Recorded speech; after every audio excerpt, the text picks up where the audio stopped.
Glory be to Jesus. We give him praise. We thank God for your lives. Matthew chapter 21 verse 28. But what do you think? Jesus was given a parable.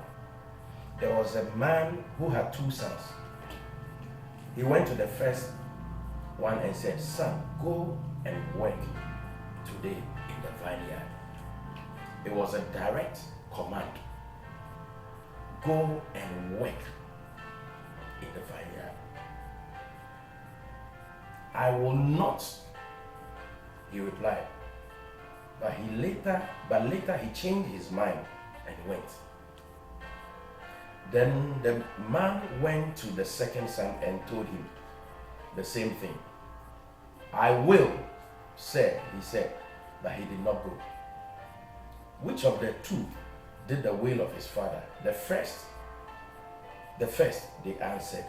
Jesus said to them, "Truly I tell you, the tax collectors and prostitutes are entering the kingdom of God before you." The kingdom of God is where everybody must enter. And the kingdom of God is not physical. The kingdom of God is simply the right to rule.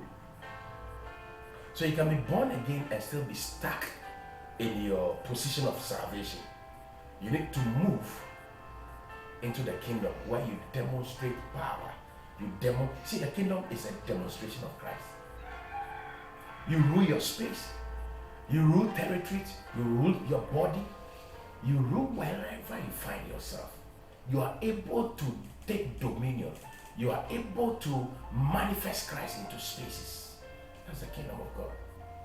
But if you don't move, Jesus is saying, the prostitutes, the tax collectors are entering the kingdom of God before you. You are born again. You have the Spirit of God. Why are you not entering the kingdom of God? You are not entering the kingdom of God because when the father told the first son, "Move," the son said, "I will not," but later changed his mind. Why? Because God has given us his Spirit.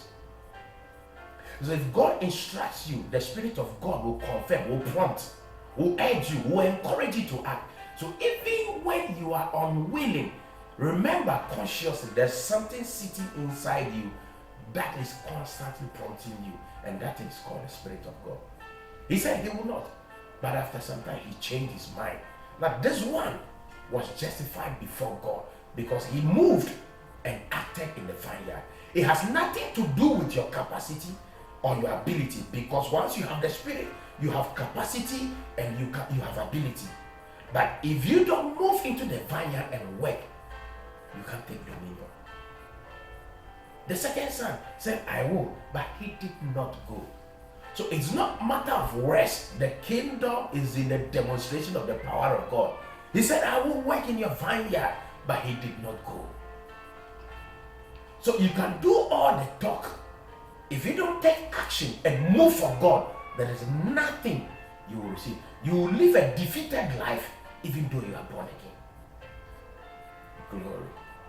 Glory. So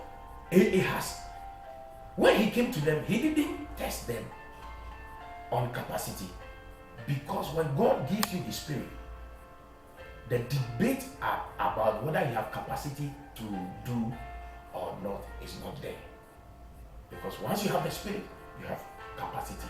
But if you don't move, if you don't engage God, if you don't partner God, you carry the capacity and still not do anything for God. I pray for you that you will move for God.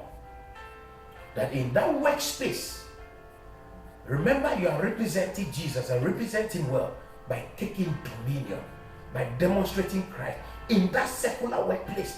Because your life is not secular. Your life is spiritual in a secular space. But God has given you a Spirit that you move for him. It has nothing to do with your age, but it has everything to do with what I have.